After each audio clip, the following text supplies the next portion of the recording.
Père, je te rends grâce. Merci pour tout ce que tu fais, merci pour tout ce que tu donnes. Aujourd'hui, je sais que tu vas nous donner encore ta parole. Et tu veux que nous puissions observer cette parole avec soin. Tu veux que nous recevions cette parole dans la méditation, dans la disposition, afin que cette parole puisse nous accorder la vie en abondance. Seigneur, je prie pour ceux qui vont écouter cette parole, que cette parole devienne une source d'eau vive en eux, que cette parole devienne une lumière pour eux, que cette parole devienne une richesse pour eux, que cette parole devienne quelque chose de fort, une puissance en eux. Saint-Esprit, merci, je te confie tout ce moment. Honneur à toi, louange à toi. Je rends toute pensée captive à l'obéissance de Christ. Seigneur, nous nous soumettons à toi. Viens et enseigne-nous au nom de Jésus. Amen. Est-ce qu'on peut acclamer Jésus? Acclame Jésus, acclame Jésus. Il est bon, il est bon. Il est saint, il est saint, il est saint, il est saint. Alléluia. Vous savez,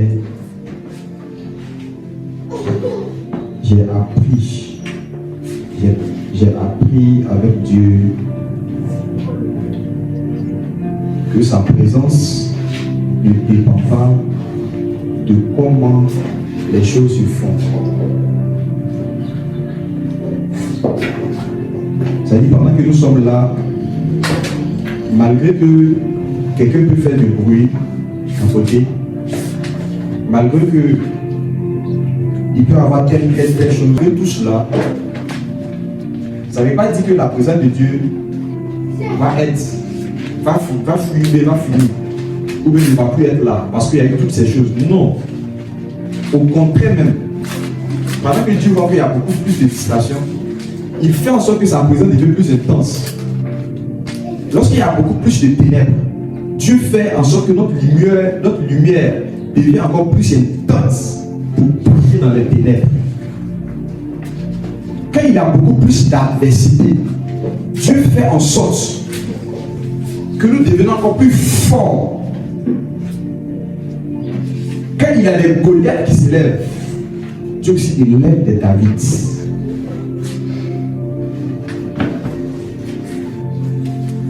Alléluia. À chaque fois qu'il y a un ennemi qui est là, Dieu va élever un autre qui sera aussi à sa taille et qui va le vaincre. Lorsque Satan a élevé Nimrod, vous connaissez Nimrod, non? Genèse chapitre 11, lui qui a conçu la tour de Babel.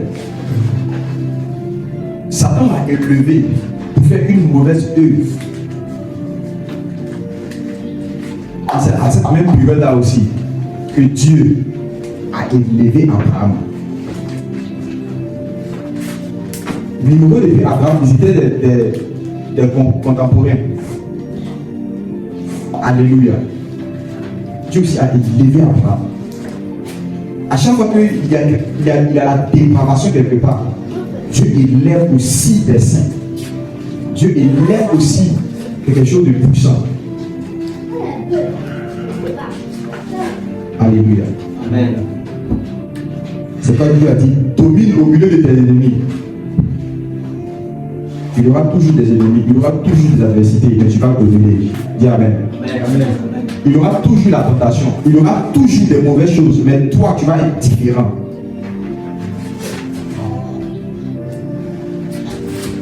Et je crois que ce matin, Dieu va nous donner une grande force, une grande connaissance, une grande puissance.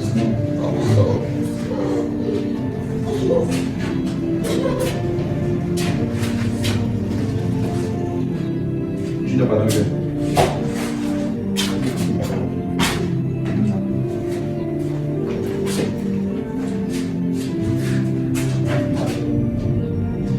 Merci Jésus. Tu vas prendre ta Bible avec moi. Une fois, j'avais dit comme cela que lorsque un oiseau veut nourrir ses enfants, quand l'oiseau vient dans le nid, avec la nourriture à la bouche, l'oiseau regarde. Les enfants qui sont plus réactifs, qui crient, qui ouvrent la bouche, ce sont ces enfants-là qui font quoi? Qu'elle nourrit. Mais si elle voit que les enfants ne parlent pas, c'est que les enfants sont rassasiés.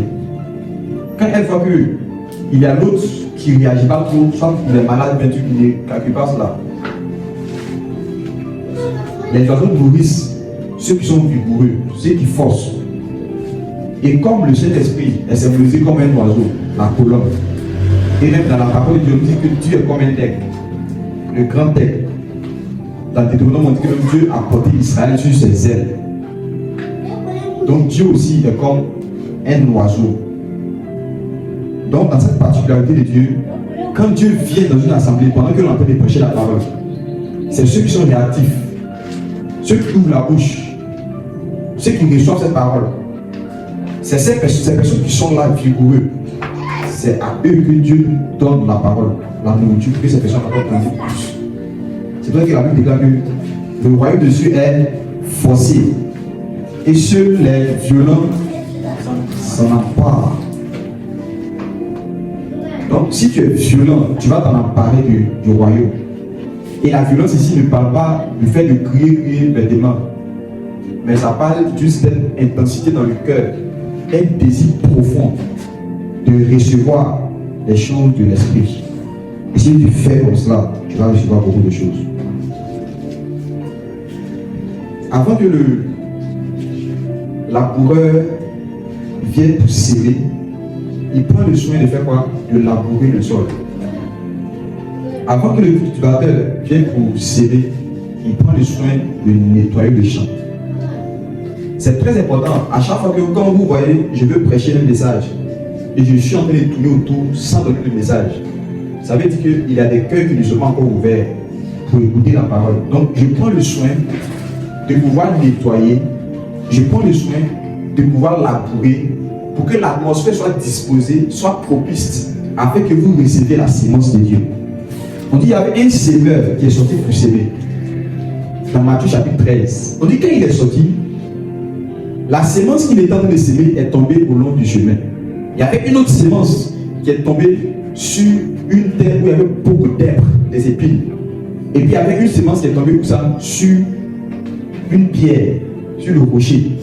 Un coin où il y avait beaucoup de pierres. Et il y avait une autre sémence qui est tombée sur la bonne terre.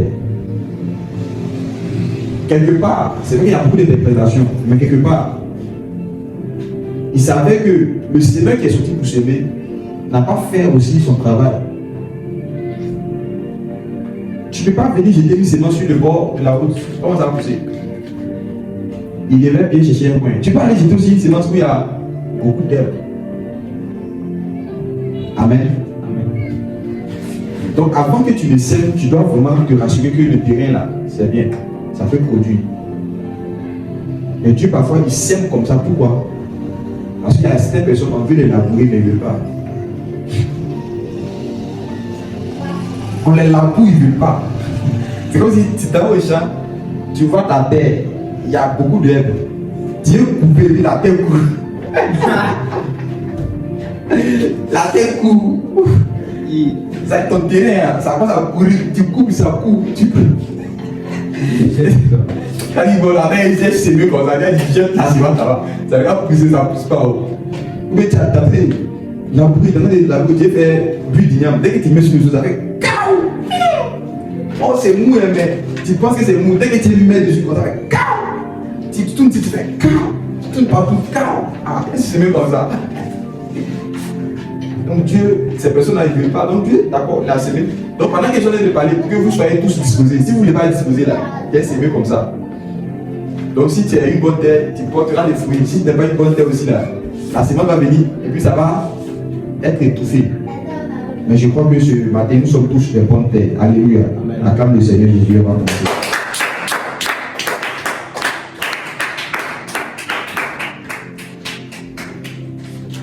On va voir un sujet aujourd'hui sur le corps de Jésus. Viens avec moi, le corps de Jésus. Le corps de Jésus. Qui a été béni la semaine passée, le dimanche passé par l'enseignement? On avait parlé du corps de Jésus. Amen. Et comme je le disais, le sujet est complexe. Et je sais que quand j'étais en train de prêcher, parce que quand je parle des choses spirituelles, quand je prêche, Dieu me fait comprendre les cœurs des gens qui m'écoutent. Et je sais que ces personnes n'ont pas compris, ou bien je le sens, si ont compris, je le sens. C'est de cette même manière. C'est pourquoi quand vous êtes en train d'écouter la parole de Dieu, soyez attentifs. C'est le fait d'être attentif qui fait que votre cœur s'ouvre à une bonne tête, que l'enseignement puisse porter des fruits en vous. La disposition du cœur. Et au fur et à mesure, j'ai dit comme ça que on va continuer à parler sur le sujet jusqu'à ce que nous puissions comprendre bien le sujet. J'ai parlé du corps de Jésus et on va lire un passage dans le livre de Hébreux chapitre 10, le verset 5. Hébreux chapitre 10, le verset 15, le verset 5. La personne qui a trouvé peut faire la lecture rapidement. On va aller très rapidement, c'est sûr. Hébreux 10, le verset 15.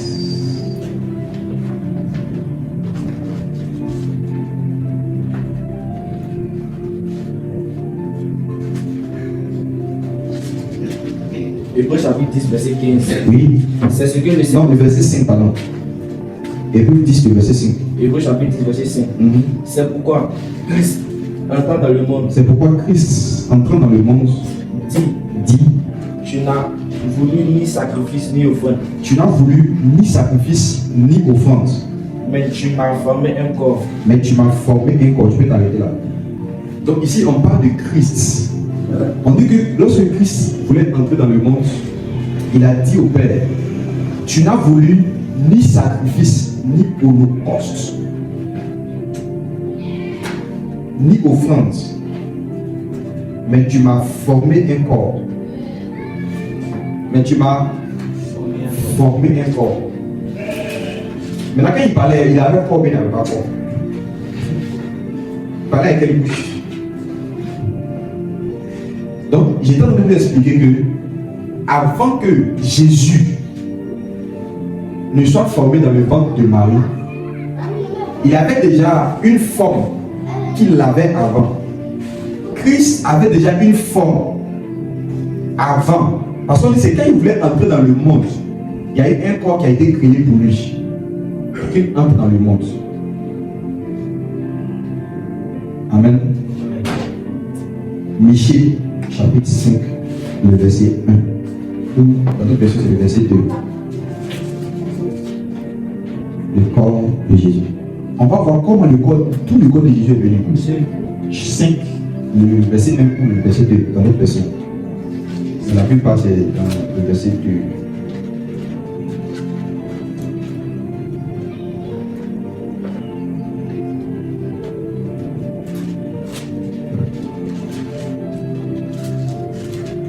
Je lis. Vous avez trouvé?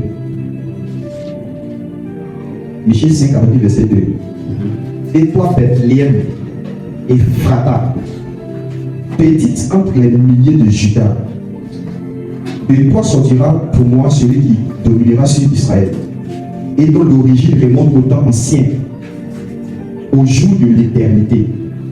C'est pourquoi il les livrera jusqu'au temps où enfantera celle qui doit enfanter. Et le reste de ses frères reviendra auprès des enfants d'Israël. Donc on parle de celle qui doit enfanter ici, ça parle de Marie qui devait enfanter. Et ça parlait aussi de la femme d'Apocalypse chapitre 12, où elle était en grossesse. Et je vais expliquer que cette femme d'Apocalypse chapitre 12 symbolisait Israël, qui devait faire venir le Messie dans le monde. Et en même temps, cette femme aussi symbolisait l'Église, aussi quelque part, qui devrait à leur tour soulever, prier pour dire, comme l'Esprit de l'Épouse dit, viens, que Jésus-Christ vienne aussi pour l'enlèvement de l'Église. Donc, ici, la femme d'Apocalypse signifie simplement les peuples sur qui l'Esprit de Dieu réside. C'est pourquoi quand Marie, littéralement, qui a rempli cette prophétie, elle voulait enfanter Jésus. Il a fallu que le Saint-Esprit vienne sur elle. Donc de cette même année, dans Apocalypse chapitre 12, vous allez voir la femme, tout ça, voulait enfanter un enfant mâle et puis il y avait eu un dragon qui est venu, tout ça pour attendre pour manger l'enfant. Toutes ces choses qu'on nous montre des images là, ça parle d'un peuple, Israël. Parce qu'Israël aussi est comme la femme de Dieu dans le monde spirituel, spirituellement parlant. Comme l'Église aussi également. Donc, ça parlait de cette femme-là. Et la femme en question symbolisait simplement un peuple où l'Esprit de Dieu est reposé. Sur. Comme autrefois je vous enseignais sur l'Esprit de Dieu, vous allez voir que le Saint-Esprit se comporte comme une dame, comme je vous l'avais dit. Donc, quand l'Esprit de Dieu vient sur un peuple, le peuple devient l'époux de Dieu, devient une partie de Dieu. Alléluia. C'est pourquoi nous, on a appelé l'épouse de Christ. Parce qu'on a son esprit chez nous. Et au fur et à mesure que vous allez expliquer les choses sur le Christ, vous allez comprendre mieux votre identité dans le Seigneur Jésus. Alléluia. C'est une partie de lui qu'il a pris pour nous former. Comme Adam aussi, Dieu avait pris une partie de lui pour former Ève.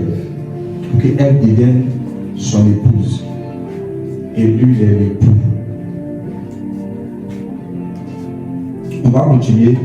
Donc ici, dans Michée chapitre 5 qu'on a lu, on nous donne une prophétie sur le Messie qui devait venir et où il devait naître. On dit que c'était à Bethléem. C'est pourquoi lorsque dans le Nouveau Testament ce verset s'accomplit, où les mages sont venus, qu'est-ce qui s'est passé? La Bible déclare que le roi Hérode est parti se renseigner auprès des sacrificateurs et on lui a dit quoi? Que selon les prophéties, le Messie va naître à Bethléem. Vous voyez? Et on a commencé à tuer les gens qui étaient dans cette zone-là, de tel âge à tel âge, selon ce que les mages leur ont rapporté depuis quand l'étoile est en train de briller. Donc, les sacrificateurs qui ont répondu sur le Messie, ils ont regardé ce verset-là, Michée chapitre 5, le verset 1 ou le verset 2 qui est là. C'est sur ce verset-là qu'ils ont regardé pour donner où Jésus allait naître. Et figurez-vous ce qui signifie Bethléem. Bethléem signifie la maison du pain. C'est pourquoi quand Jésus vient dire, je suis quoi? Le pain de vie. Bethléem signifie maison de pain. Maintenant, regardez, on poursuit, on dit de Juda, c'est-à-dire de Bethléem Ephrata, petite entre les milliers de Juda, de toi sortira quoi? Pour moi, celui qui dominera sur Israël, ou celui qui va gouverner sur Israël. Donc l'origine remonte. Regarde, maintenant, on nous donne maintenant l'origine de celui qui devait venir. On dit son origine remonte quoi? Aux temps anciens. Et on continue à voir au jour de l'éternité. Donc il y a une éternité qui existe. Il y a un temps qui existe. Au jour de l'éternité. On dit, il y a un jour qu'on appelle le jour de l'éternité. Donc il y avait l'éternité qui existait et c'est de là que son origine vient. Plusieurs personnes, en interprétant ce verset, vont dire que mais nous tous on était dans l'éternité. Que nous tous on a réussi à exister avant. Pourquoi on dit que non, Jésus est Dieu par rapport à ce verset? Que Jésus est en la même chose. C'est un prophète. C'est tous les musulmans qui aiment dire cela. Mais quand vous lisez la Bible, vous allez voir que les hommes ont commencé à exister ou ont commencé à être créés, spirituellement créés, dans Genèse chapitre 1, à partir du verset 26. Or, quand vous regardez cette période, on dit que notre Dieu avait créé le ciel et la terre. Il y avait le ciel et la terre qui ont été créés déjà par Dieu. Dieu a créé des poissons, Dieu a créé des animaux, Dieu a créé toutes ces choses qu'on peut voir. Et c'est vers la fin de sa création là, 6e jour en plus, il a créé maintenant l'homme spirituel, l'homme esprit. Donc l'origine de l'homme c'est là, ça a commencé. Mais lorsqu'on parle du Christ, on dit que, dans Apocalypse chapitre 13, l'autre fois on avait lu, on dit, dès la fondation du monde, l'agneau a été immolé. Donc, le monde même n'avait pas encore été créé. Et puis, il y avait un agneau qui mourait. Donc, lui, son origine est dans l'éternité. Or, pour nous, notre origine n'est pas dans l'éternité, notre origine est dans le temps. Donc, on n'est pas même chose. Et c'est sur Jésus qu'on a regardé pour créer l'homme. C'est Jésus qu'on a pris pour nous créer. Amen. Maintenant, lorsque l'homme a été créé, qu'est-ce qui s'est passé? Il savait que ce qu'on a reçu de Dieu, cette dimension divine qu'on a reçue de Dieu, arrivé à un certain moment, à cause du péché, on a perdu cette substance-là. Ça veut dire si on pouvait mesurer l'intensité de nos chromosomes, si on pouvait mesurer l'intensité de tout ce qui était organique en nous, et qu'on pouvait prendre comme température 100%, lorsque l'homme a péché, la température de l'homme a baissé. Et c'est comme si, entre guillemets, c'est devenu peut-être pour d'autres 50%, pour d'autres 1%. Dis à quelqu'un, t'as combien de pourcents, tu vois? T'as combien de pourcents?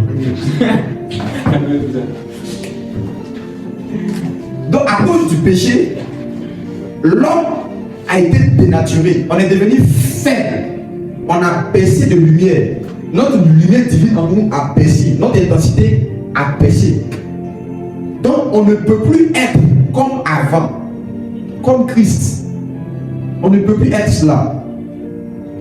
Avant, la terre produisait surnaturellement comme ça, facilement comme ça. Adam ne faisait pas grand chose. Mais arrivé à ce moment, on dit maintenant, quand toi, comme tu as péché, on te dit si tu as fait ça d'accord, tu as retourné à la terre là-bas. Comme tu es poussière, tu as réglé ta poussière là. Tu as allé là-bas, tu as labouré le sol.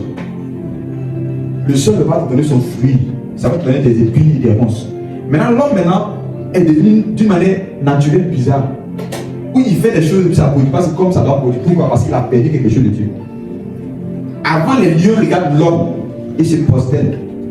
Mais maintenant, quand les lions voient l'homme, veulent manger l'homme. Pourquoi? Parce qu'il y a quelque chose en l'homme qui a disparu. Donc l'homme est devenu faible. Et simple, devenu simple. Oh, avant quand le lion regarde l'homme, il gouille. Lion dit il gouille. Mais maintenant, c'est nous qui avons le lion, il gouille. Parce que la force que Dieu avait mis en nous, il y a des substances en nous qui sont parties. Donc la puissance qui était en toi a diminué. Donc tout le monde peut venir jouer avec toi. Il peut venir te faire ce qu'il veut. Amen. Amen. Tes globules blancs, tes globules rouges ne sont plus forts pour combattre contre la maladie. Donc petite maladie, ça veut dire que ça vient, tu tombes en ça. Quand le Covid-19 ça te prend, grippe aviaire ça te prend, palu ça te prend. Pourquoi on est devenu fragile? Est-ce que vous avez entendu une fois que Jésus est tombé malade? Pourquoi est-ce qu'il tombe pas malade? Parce que lorsque Jésus est venu maintenant, qu'est-ce qui s'est passé? Il est venu avec toute cette substance qu'on avait pris pour créer Adam avant. C'est-à-dire on avait été créé avant. Donc il revient maintenant nouvellement. Ça devient une nouvelle création, une nouvelle créature qui vient. Donc cette nouvelle créature, les gènes du Christ, le sang de Jésus, son ADN, ses chromosomes, ses globules blancs, tout ce qui est en lui, les lipides, les glucides, tout ce qu'on peut regarder comme organique, tout ce qui est en lui comme chimique, tout ce qui peut se trouver en lui est à 100%. C'est à 100%. Donc il est comme un Adam dans le jardin. Il y avait un animal qu'on appelle l'âne. Or l'âne, qu'on n'est jamais monté, on n'a jamais dompté. Tu ne peux jamais monter sur l'âne. L'âne est têtu. C'est pourquoi on dit que non, tu es bête comme un âne. Pour dire que non, tu es têtu même. Tu n'es pas là, tu ne comprends pas. L'âne peut être là. Tu chicotes l'âne et puis l'âne est là. Pourquoi chicote? C'est chicoter que non. Jusqu'à on réussit à dompter l'âne et puis l'âne maintenant obéit alors. Mais quand Jésus est parti à dire à ses disciples, comme il y avait une prophétie, il devait accomplir, ou il devait monter sur le petit d'une ânesse. Qu'est-ce qui s'est passé?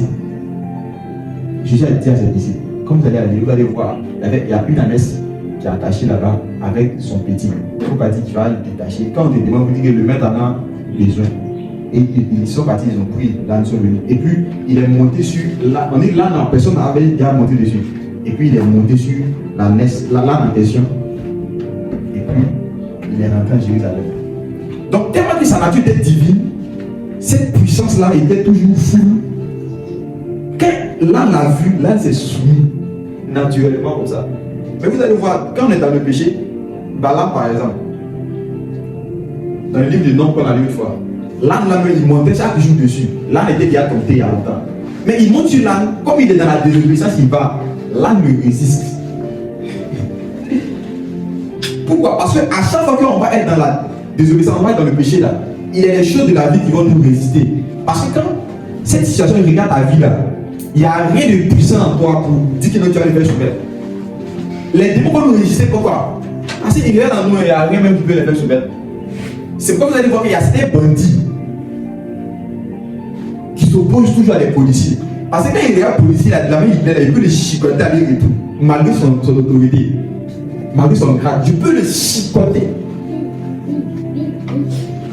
Donc quand il voit qu'il y a un petit bien placé là, il tabasse le policier pour aller. Or, normalement, il devait fuir, il devait se soumettre, mais il ne se soumet pas. Pourquoi? Le policier là-même, il n'est pas 100%. Quand il regarde le policier, il peut le tabac.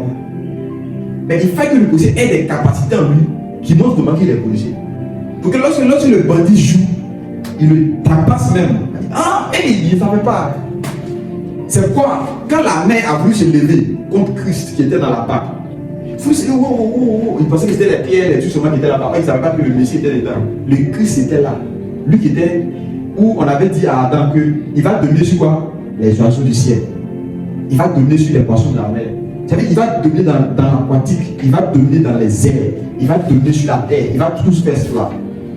Donc, pendant qu'il était là-bas, il ne savait pas. La mer pensait que, le vent pensait que tous les autres étaient des personnes qui étaient sans puissance. Il commençait à parler. La mer commençait à parler.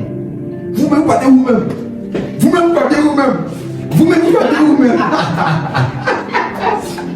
Peut-être qu'il y avait un démon qui l'a attiré là-bas parce que Jésus partait guérir un fou là-bas. Donc, vous savez que dans ce fou, les démons ils en lui beaucoup. Donc, souvent, quand même, vous partez vous-même. Il veut les renverser là. Il ne savait pas qu'il y avait quelqu'un qui était là-bas. Le plus beau dans 10 000. Il était différent. Mais c'est la même nature, mais seulement que lui, il est en foule. Il est à 100%. Il est au milieu. Silence. Ah, tu voulais dire qu'elle a dit silence. Lui-même, il ne sait pas, mais il est silencieux en même temps. Oh. C'est comme dans la forêt. Tu prends les animaux, ils font des cris. Même le lion peut rougir. Mais quand l'éléphant élève la voix, la forêt dit calme. Est-ce que vous savez ça? Quand l'éléphant crie, tout le monde devient calme. Parce que celui qui a crié là, c'est pas notre petit. Amen. Donc c'est un peu comme cela. Maintenant, quand je suis en train de vous parler du corps de Christ, on est différent avec Jésus. C'est la même identité, entité humaine. Mais son humanité n'est pas comme nous. Son humanité est originale. On avait reçu l'original, nous on a gâté ça. C'est comme un téléphone qui est là, il a perdu ses facultés. Le téléphone est gâté, ça perd les os. Le téléphone est gâté, batterie là, tu mets dans sa tombe. Tu fais à l'eau, mais ça se coupe. Donc on ne peut plus avoir une connexion réelle avec le Seigneur. On est devenu limité. Or, on nous avait donné une puissance limitée. Mais on a gaspillé ça, on a été dans le péché. Donc quand Christ vient pour nous racheter, lui il vient en foule. Il vient comme si, lorsqu'on avait créé Adam et puis il était là, cette même puissance, il vient avec cela. C'est lui le Christ, le Messie. Amen. Je vais vous expliquer. Pour que quand on rentre dans les Écritures, vous ne vous perdez pas. Maintenant, vous allez voir que quand vous lisez la Bible, faites beaucoup attention. Faites beaucoup attention. Est-ce que vous pouvez me parler de ça? Dans tout ce que je vous ai expliqué, maintenant je vais vous expliquer quelque chose encore de plus bizarre, de plus bizarre, en tout cas c'est bizarre. Il y a une différence entre Jésus et puis Christ.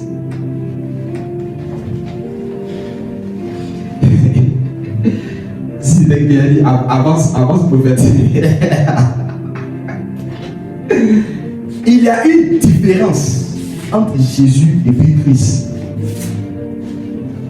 Dis-moi comment ça?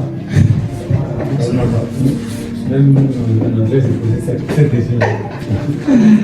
Ah, mandi brasi brala à tout Paris Gedos Paradis. Tu vas prendre avec moi Actes chapitre 2.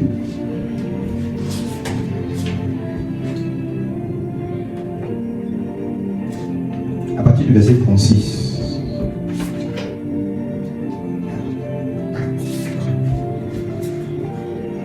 Suivez très bien. En fait, pendant que vous êtes en train d'écouter cette parole-là, c'est une nourriture.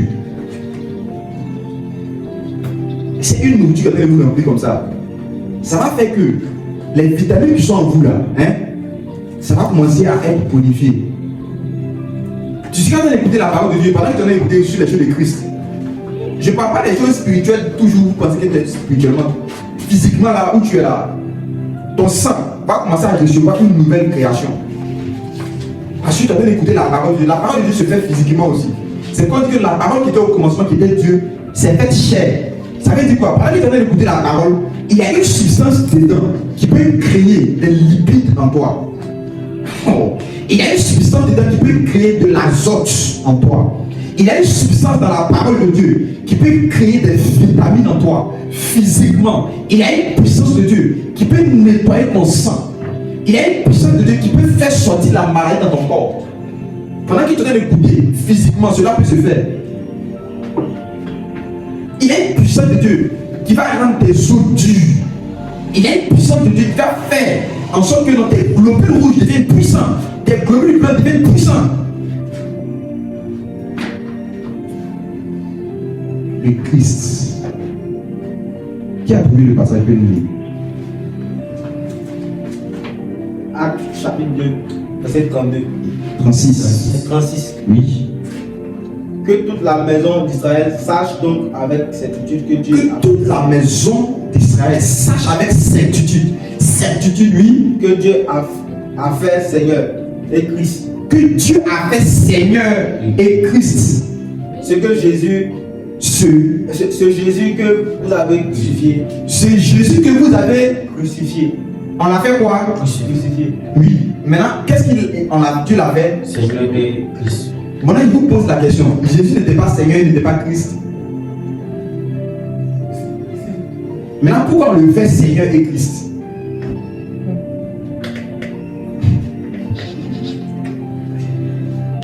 Si on te fait ça, c'est que tu n'étais pas. Tu peux t'asseoir. On dit, on l'a fait Seigneur et Christ. On l'a fait Christ. Mais Christ, ça c'est qui? Dis à quelqu'un, Christ, ça c'est qui même? On va dire un autre passage. Je vais vous expliquer ces choses-là. Vous devez connaître ça. C'est intéressant. Amen. Exode chapitre 24. Verset 10 à 11. Non, j'aime trop cette parole-là. Exode 24. Verset 10 à 11. Pendant que tu seras en train d'écouter cette parole-là, dispose-toi. Ton intelligence va augmenter. Parce que lorsque l'homme a perdu, a ajouté, l'intelligence de l'homme a baissé. Et c'est l'intelligence de l'homme qui a baissé qui fait que on n'arrive pas à reconnaître Christ quand il est là. On n'arrive pas à reconnaître Dieu quand il est là. On n'arrive pas même à discerner quand les démons sont là. Pourquoi? Parce que notre intelligence a baissé à cause du péché. Je proclame que pendant que tu es en train d'écouter cette vérité, que ton intelligence augmente. Amen.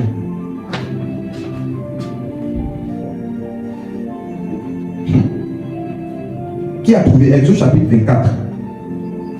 Oui, à partir de verset 10. Exode 24, 10. Il vit le Dieu Bon, d'Israël. comment ça va verset 9? Moïse monta avec Aaron Moïse est monté avec Aaron Nadab et Abihu. Et 70 anciens d'Israël. Et ce sont 10 anciens d'Israël. Ils vivent le Dieu d'Israël. Ils ont fait quoi? Ils vivent. C'est moi là, ils ont vu, non? Ils ont vu le Dieu d'Israël. Dieu a dit qu'ils n'ont pas le voir. On dit, on l'a vu. C'est plus de l'Ancien encore. C'est grave. Il vit le Dieu d'Israël. Oui. Il vit le Dieu d'Israël. Sous ses pieds. Sous ses pieds. C'était comme un ouvrage de saphir transparent. On dit que non, sous ses pieds était comme un ouvrage de saphir transparent. Donc il y avait un ouvrage de saphir transparent qui était comme sous ses pieds. Donc ils ont vu les pieds de Dieu. Donc Dieu a les pieds. Continue ça. Comme le ciel lui-même dans sa pureté. Comme le ciel lui-même dans sa pureté. Il n'étendit point sa main sur l'élite des enfants d'Israël. Parce que normalement, Dieu devait les tuer. Parce que quand tu vois Dieu, tu vas mourir. Mais ils ont vu Dieu, puis Dieu dit bon, il ne va pas les toucher, il les fait grâce. Pour nous enseigner aussi que non, quand la grâce va venir pleinement, on pourra voir Dieu. C'est pourquoi on dit que non, la grâce est faite, la grâce est manifestée en nous.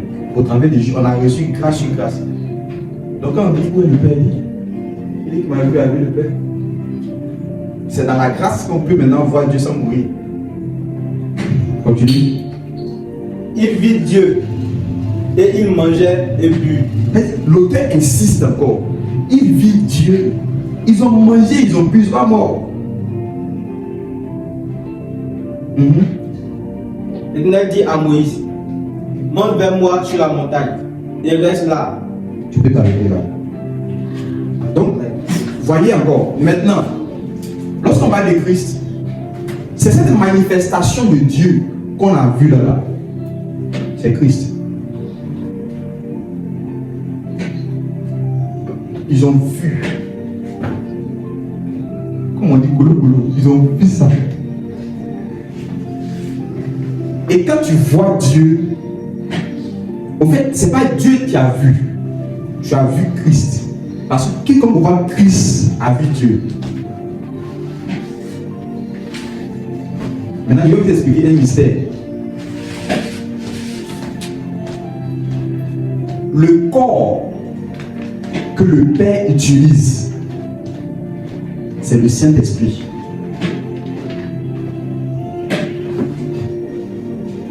Le corps que le Saint-Esprit utilise, c'est Christ.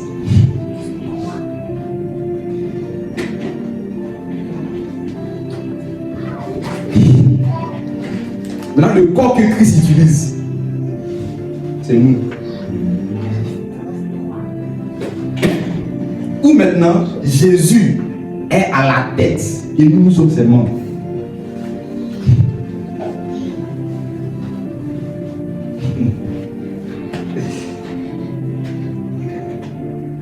Le corps de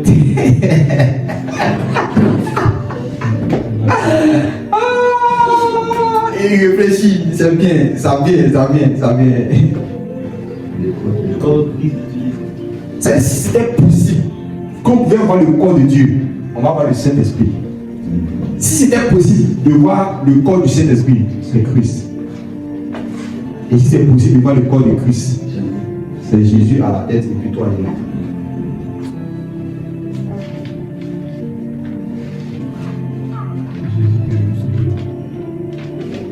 Jésus est le tabernacle de Christ. C'est pourquoi toujours les musulmans disent que non, quand on dit Jésus est Dieu, ça, ils n'arrivent pas à comprendre. Pourquoi? Parce que dans les conceptions, ils n'arrivent pas à aller au-delà. Donc ils voient, ça les fatigue. Ils disent que Jésus est un homme, Jésus c'est un prophète, on est même chose comme Jésus. Maintenant, je vais vous expliquer maintenant, quand on parle du corps de Jésus, je vais vous expliquer c'est quoi le corps de Jésus. Matthieu. Avant d'aller sur le corps de Jésus même. Bon, on va aller sur le corps de Jésus. Matthieu chapitre 1. On avait déjà lu ça l'autre fois. Matthieu chapitre 1.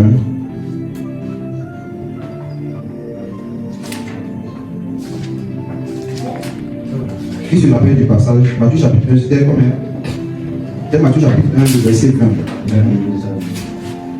Matthieu chapitre 1, le verset 20. Comment ça s'appelle le verset 18? Matthieu chapitre 1, verset 18. Matthieu chapitre 1, le verset 18. Voici de quelle manière arriva la naissance de Jésus-Christ. Voici de quelle manière arriva la naissance de Jésus-Christ. Marie, sa mère, ayant été fiancée à Joseph, se trouva enceinte. Ça dit quelqu'un, il a été fiancé et puis elle s'est trouvée enceinte. Tu es devenue enceinte comment? La personne se trouve enceinte. Continue. Par la vertu du Saint-Esprit, avant qu'ils eussent habité ensemble. Ça veut dire elle a été enceinte par la puissance. Vertu veut dire puissance. Ici, le mot vertu veut parler de puissance.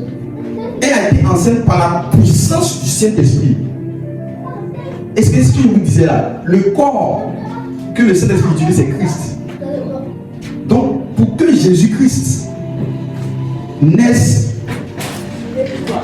le corps s'est manifesté pour se faire chair. Le corps de l'esprit s'est manifesté.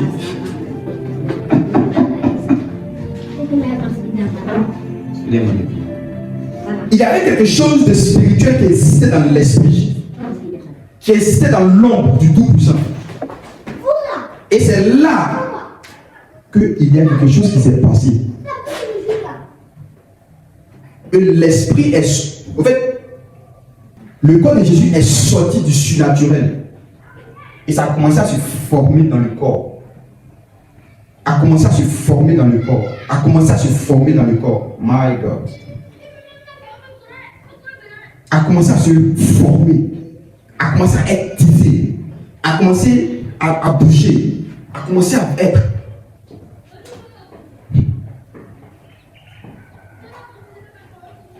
Lis Luc chapitre 1, le verset 38, je pense. Non, 28. Luc chapitre 1, le verset 28. Désolé.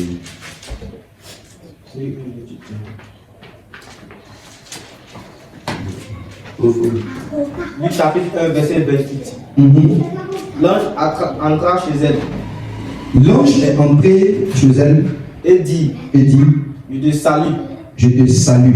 Toi à qui une grâce a été faite. Toi à qui une grâce a été faite. Le Seigneur est avec toi. Le Seigneur est avec toi. Troublé par cette parole. Troublé par cette parole. Marie se demandait ce que pouvait signifier une telle salutation. Marie maintenant se pose la question, mais que signifie cette salutation? L'ange lui dit. L'ange maintenant lui dit. Ne crains point. Ne crains point. Marie. Car tu as trouvé grâce devant Dieu. Car tu as trouvé grâce devant Dieu. Et voici. Tu deviendras enceinte. Tu vas devenir enceinte. Et tu enfanteras un fils. Et tu vas enfanter un fils. Et tu lui donneras le nom de Jésus. Et tu vas lui donner le nom de Jésus. Il sera grand et sera appelé fils du Très-Haut. Il sera grand et il va être appelé fils du Très-Haut. Est-ce qu'on va l'appeler fils de... Il sera appelé fils de Joseph? Non, fils du Très-Haut. Fils du Très-Haut. Donc ça veut dire l'organe qui est en train d'être formé sur la terre dans Marie était le fils du Très-Haut. Cette forme qui se prenait dans le ventre de Marie n'est pas venue quelque part que dans le Saint-Esprit. Jésus vient du Saint-Esprit. Donc ça nous montre qu'au fait, dans le Saint-Esprit, il y avait des substances qui existaient. Parce que pour que le corps humain qu'on voit, le corps humain soit formé dans le ventre d'une maman, qu'est-ce qui se passe? il doit avoir de l'ovule et puis il doit avoir les spermatozoïdes. Donc quand le spermatozoïde croise l'ovule, ça crée une coalition, ça crée l'œuf. Et l'œuf se développe au fur et à mesure jusqu'à ce que cela forme l'embryon, jusqu'à ce que ça forme et puis ça devient un bébé dans le ventre. Donc le corps de l'homme qui va maintenant, on va enfanter, est venu dans le ventre, était du ventre. Mais avant d'être dans le ventre, ce corps était dans les cellules. Donc, l'ovule et quoi? Et le spermatozoïde. Donc, avant que ton corps, au fait, dans le spermatozoïde et dans l'ovule se cachent des os qu'on ne voit pas, qui ne sont pas durs, mais qui sont comme des molécules. Se passe là, dans le spermatozoïde et dans l'ovule se cachent des cheveux, se cachent des ongles, se cachent des pieds, se cachent des yeux. Mais ce sont des molécules, des petites substances qu'on ne voit pas à l'œil nu mais qui existent quand même. Et maintenant, lorsque l'ovule et le spermatozoïde se croisent, cette fusion-là commence à créer un être humain. Donc il aura maintenant une manière de se positionner. Donc tout ce qui se trouve, parce que dans le spermatozoïde, il y a aussi des autres substances. Il y a l'eau, il y a les lipides, il y a les glucides, il y a toutes ces choses là-dedans. Ça va commencer à se former, même il y a le sang. Donc les choses vont commencer à se former. Donc l'autre va se placer ici, l'autre va se placer ici. Ça se place ici, ça se place ici, ça se place ici, ça devient un œuf. Ça se place ici, ça se place ici, ça se place ici, ça se place, ça se place. Et ça commence à créer, maintenant ça commence à se former jusqu'à ce que ça devienne un homme. Donc de cette même manière, dans cette logique humaine, lorsque le corps de Jésus devait être formé, qu'est-ce qui s'est passé? Les mêmes molécules qui existaient dans le spermatozoïde, les mêmes molécules qui existaient dans l'ovule se trouvaient dans le Saint-Esprit. Mais en dimension plus, on peut dire parfaite. Ce sont des molécules d'abord. C'est comme si pendant que nous sommes là, si on a créé ce mur qui est là, est-ce que ce mur était mûr avant? Avant ce mur était quoi? Oui. Maintenant, ce qu'on a pu créer, ce mur là, ciment qui est là, avant c'était quoi?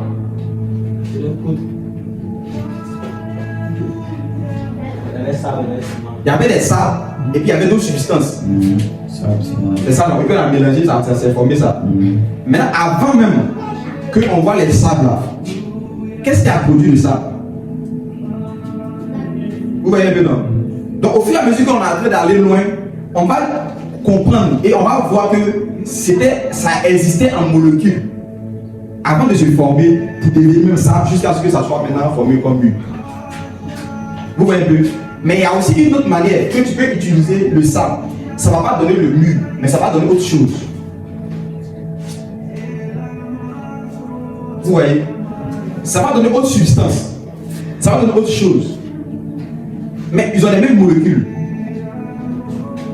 De cette même manière, en l'homme, les mêmes molécules qui se trouvent en l'homme se trouvent aussi dans la nature. Donc, si on peut extraire ces mêmes molécules dans la nature et qu'on les met à la même manière, à la même place, ça va créer un homme.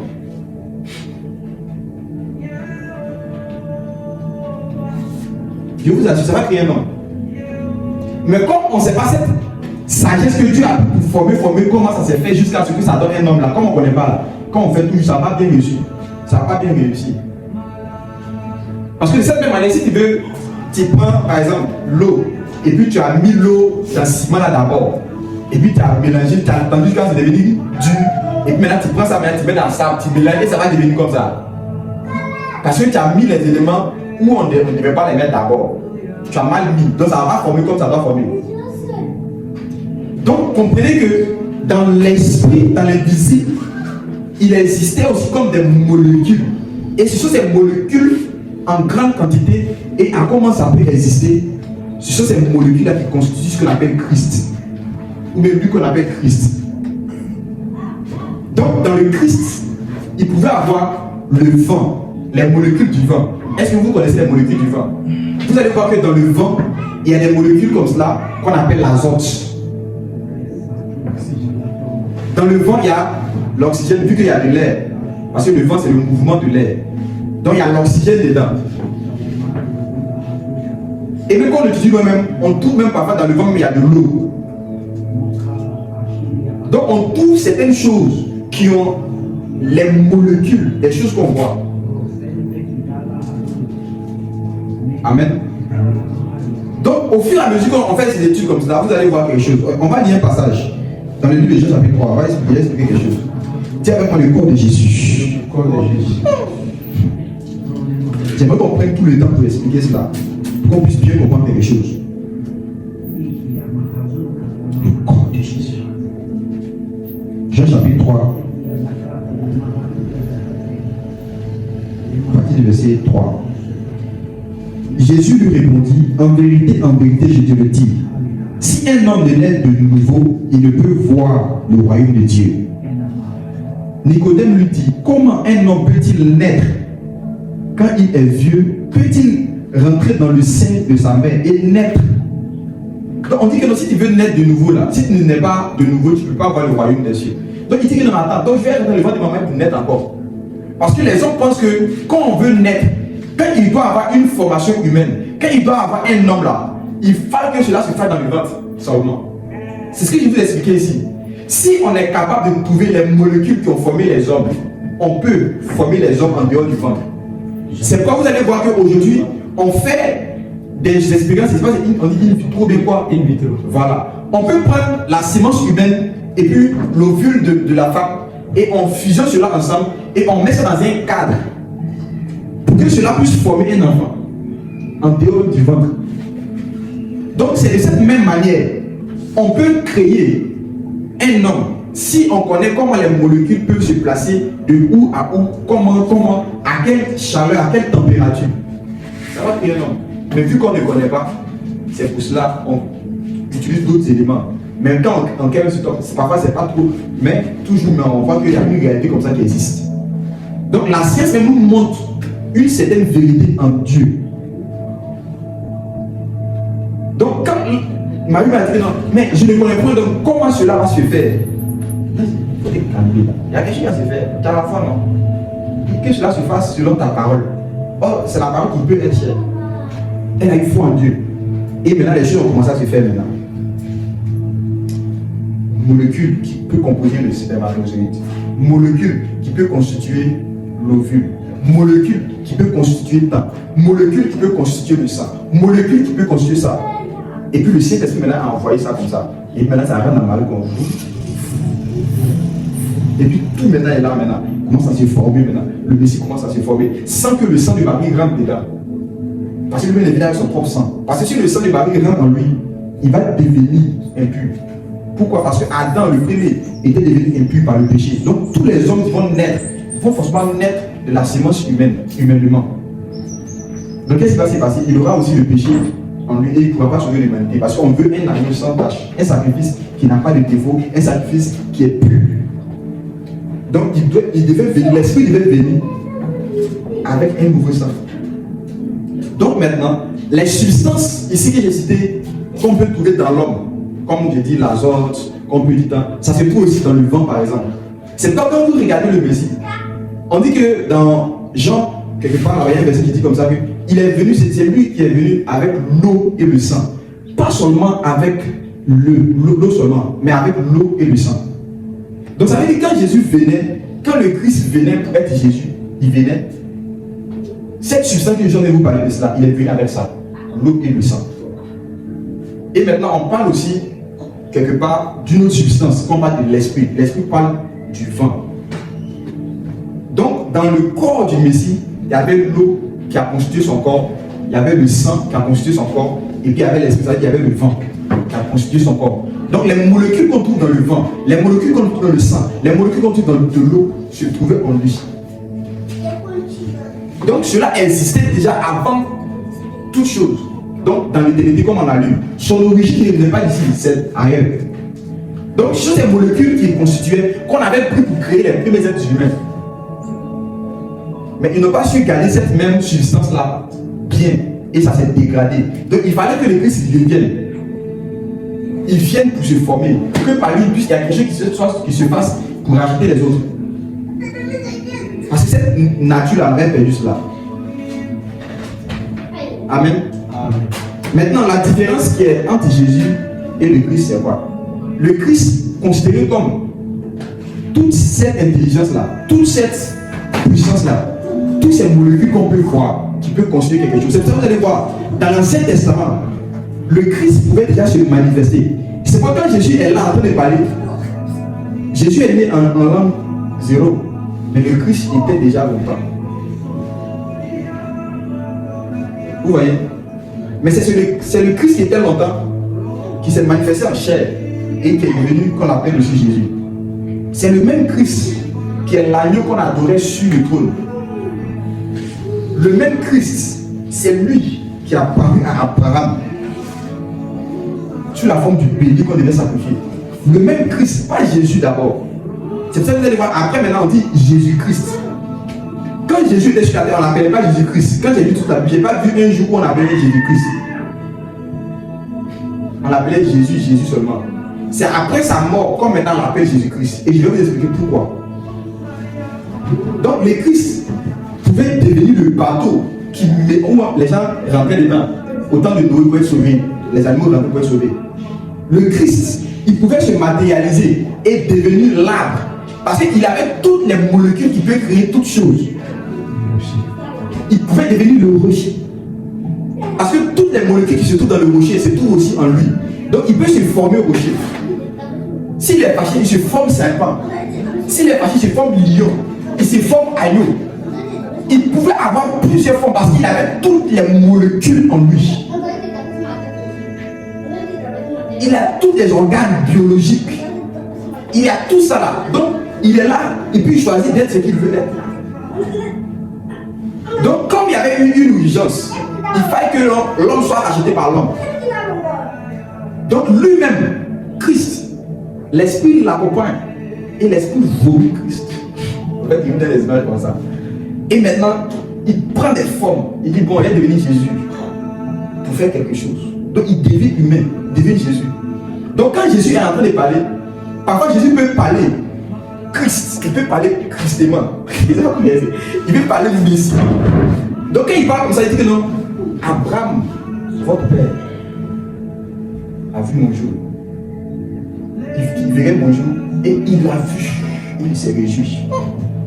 Toi maintenant, encore 50 ans, tu as vu Abraham. Il dit avant qu'Abraham ne soit, je suis. Il ne parle pas de sa dimension chair qui s'est faite là, qui est née. Mais il parle de la dimension Christ, les molécules qui pouvaient exister avant. Quand Abraham voyait le bélier, il s'est réjoui. Quand Abraham a vu Melchizedek, on dit qu'il n'avait ni père ni généalogie. C'était qui? C'était Christ. Pas Jésus d'avoir Christ. Donc il y avait eu des personnes comme ça. Vous allez lire dans le livre de Genèse. Il y avait Joseph qui cherchait ses frères. Et il cherchait ses frères, il cherchait ses frères, il cherchait ses frères. Quand il arrivait un point qu'on appelait Dothan. Et il arrive là, vous savez ce qui s'est passé? Il y avait un homme qui l'a croisé. Et il dit que non, tu n'as pas vu mes frères. Tes frères, tes frères, ils sont partis dans quelque part, je les ai entendus, ils sont quelque part là-bas. Et puis il est parti. Ce tombe là, c'était Christ. Dans la Bible, quand vous voyez qu'on parle des hommes et qu'on ne cite pas les noms, c'est que c'est Christ. Ou bien soit c'est un esprit, ou bien soit c'est un ange. Sinon, normalement, tous les hommes qu'on cite, on dit les noms. C'était Christ. Je vais vous montrer quelque chose. Donc ici, quand on parle de naître de nouveau, après maintenant il a dit naître d'eau et d'esprit. Donc maintenant il veut nous parler de naître de nouveau, c'est quoi? Donc il y a eau et puis il y a esprit. Esprit, il veut dire que c'est le vent. Ça veut dire celui qui est né de Dieu, tous ceux qui sont nés de Dieu deviennent comme un vent. Ne t'étonne pas que je te dis qu'il faut naître de nouveau, tout ça. Maintenant, on dit celui qui devient comme un vent. On dit le vent souffle où il veut et on entend le bruit. Mais tu ne sais d'où il vient, d'où il va. Il en est ainsi de tout homme qui est né de l'esprit. Donc on va devenir aussi comme des vents, si on est né de l'esprit. Donc, au fait, il y aura une bonification de notre être pour que nous soyons comme Christ. Donc maintenant, je vais vous montrer quelque chose. Comment est-ce qu'on peut voir Christ qui est Jésus, mais eux, on n'arrive pas à le reconnaître. Les gens ont vu Jésus qu'ils ont marché avec eux, là, était devant eux. Mais parce que là maintenant, quand Jésus est mort, sa dimension de Christ là, c'est devenu, on peut dire, c'est powerful, c'est devenu exactement. C'est pour ça qu'on dit que non, Dieu l'a fait maintenant Seigneur et Christ. C'est Jésus que vous avez crucifié. Vous avez crucifié Jésus, non? Jésus a été formé par Christ. Pour que, parce que ce sont les molécules, j'espère que vous comprenez un peu. Qui pouvaient être constitués pour faire un homme qu'on appelait Jésus. C'est pour ça qu'on appelle le Fils de l'homme. De quel homme? Fils de quel homme? De l'homme Christ. Donc, ce fils qu'on voyait, qu'on pouvait toucher, quand vous connaissez son visage bien, il peut changer de dimension. Et quand il change de dimension, son visage peut changer. Or, c'est le même visage, mais quand il est là, tu ne crois pas. Sur la montagne de transfiguration, Jésus est en train de crisser. Il devait être Christ. Et là, qu'est-ce qui s'est passé? Son visage a changé. C'est devenu une lumière. C'est devenu quoi? Une lumière. Ça a commencé à briller, c'est devenu blanc. Donc, la personne qui n'était pas avec eux ici, si Jésus prend ce visage blanc, vous voyez ce problème, ils vont la Seigneur mange. Ils ne vont pas savoir pourquoi, parce qu'il avait des faits Christ. Quand il voulait marcher sur l'eau, il ne pouvait pas marcher. Jésus ne pouvait pas marcher sur l'eau. C'est Christ qui peut marcher sur l'eau. Donc, il s'est cristé. Je ne sais pas comment il dit ça. Comprenez un peu mon français. Il s'est point, il s'est méfié. Et puis il pouvait marcher sur l'eau. Donc on le voit maintenant. Il ressemble plus à Jésus qu'on connaissait. C'est un esprit, c'est un fantôme. Ah, il reculait. Pierre dit, si c'est toi, Jésus, pardonne-moi que j'ai la dimension s'est avancée sur lui. Donc sa dimension a changé. Il est rentré dans le Christ par la foi. C'est ça que nous maintenant on rentre par le Christ par la foi. Donc il vient aussi le corps de Christ. Mais maintenant c'est Jésus qui est le premier prototype, mais l'archétype. C'est lui maintenant qui a la tête. Et puis maintenant nous sommes le corps. C'est pour ça que maintenant Jésus devient le chef. Et puis maintenant nous sommes le corps. Donc Jésus et puis nous on est Christ en même temps. Donc maintenant il commence à être Christ aussi et puis il marche sur nous. Donc pendant qu'il est dans les marcher, il regarde ici, à cause de parce que son intelligence n'a pas été trop renouvelée. Donc il regarde la main, il regarde le temps, et puis il doute. Dès que tu doutes dans la dimension de Christ, tu deviens Pierre. Donc Pierre, tu vas dans l'eau. C'est pour Jésus. Jésus continue dans sa dimension de Christ, et puis il le fait sortir. Et puis maintenant il affecte la dimension de Christ. Il continue à marcher sur l'eau, aller dans la barque. Et même bizarrement, quand vous dites l'autre passage, quand ils sont arrivés dans la barque, fou. Or ils étaient au milieu de la mer. Automatiquement ils se sont retrouvés au bord. Comment ça s'est passé? Il a fait tout.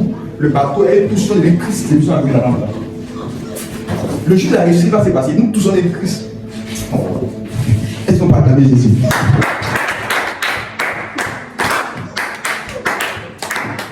Donc c'est ce qu'il va faire. Quand on va développer une certaine intensité de prière, une certaine intensité dans la méditation des choses de Dieu, à l'instant tu peux être dans ta chambre et puis tu deviens Christ. Tu peux traverser le mur quand tu as sorti. Tu peux être là, Dieu va t'enlever, tu as sorti comme ça. Mais cette dimension ne va pas se manifester pleinement toujours à cause de la faiblesse humaine. Donc quand tu veux que quelqu'un est malade, il y a Christ qui se manifeste. Or Christ dit on vient de réciter l'onction. Quand ça se manifeste comme ça, tu peux rentrer dans cette dimension de certaines choses. Et quand vous êtes sauvé, là, c'est ce qui s'est passé.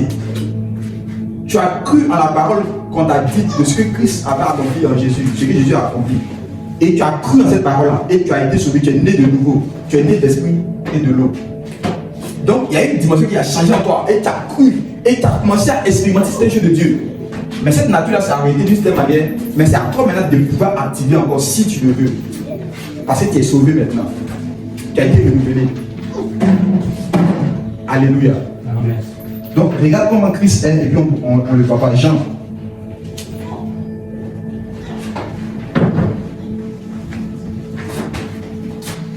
Jean chapitre 20. Je vous avais donné le passage la semaine passée. Jean chapitre 20, le verset 14. Regardez ce qu'il a dit.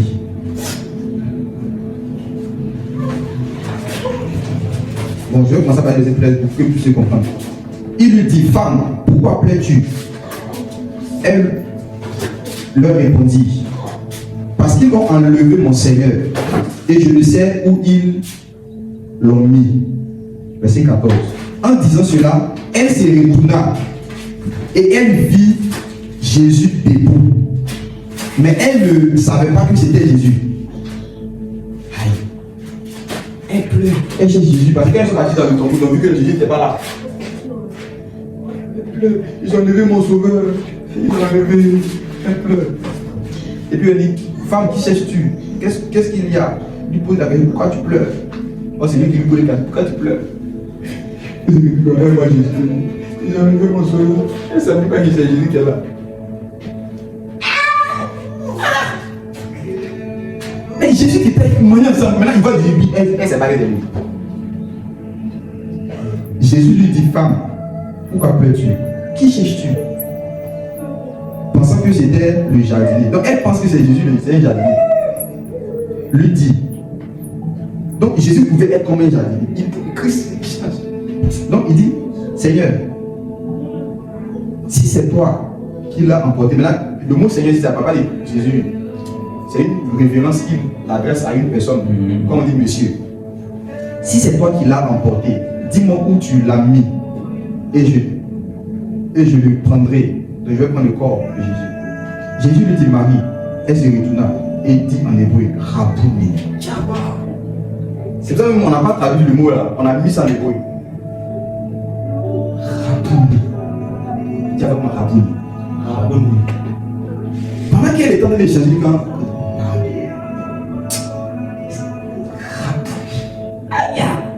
c'est mon Jésus, il cherchait là, que là.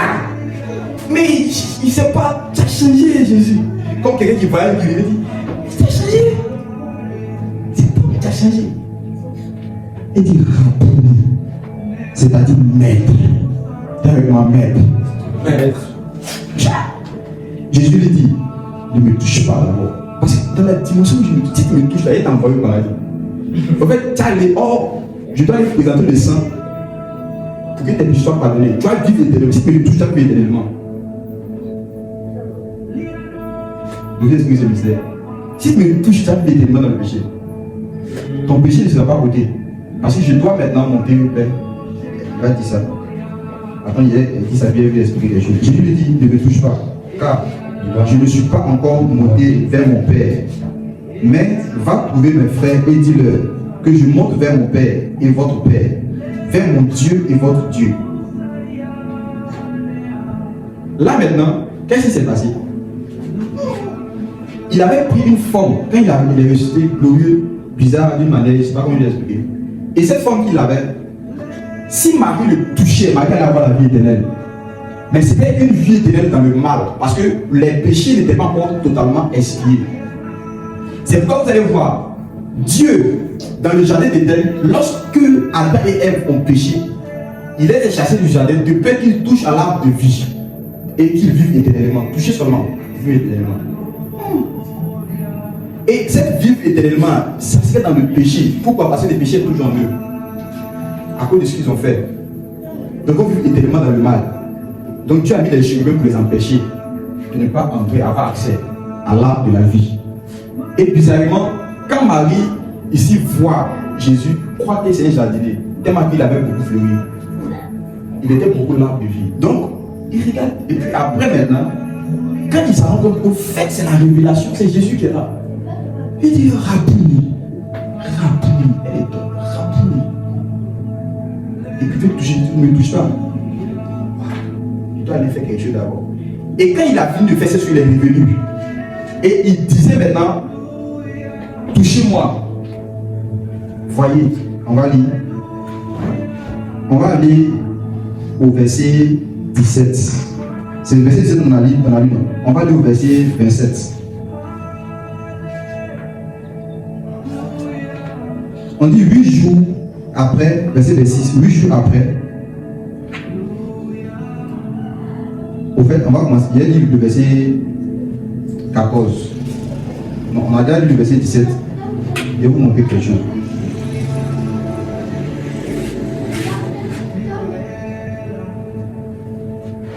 C'est le verset 14 on a lu. On va le verset 17. On a déjà lu le verset 17. Donc, on descend encore. On va lire le verset 19. Le soir de ce jour, qui était le premier de la semaine, les portes du lieu où se trouvaient les disciples étaient fermées à cause de la crainte qu'il avait des Juifs.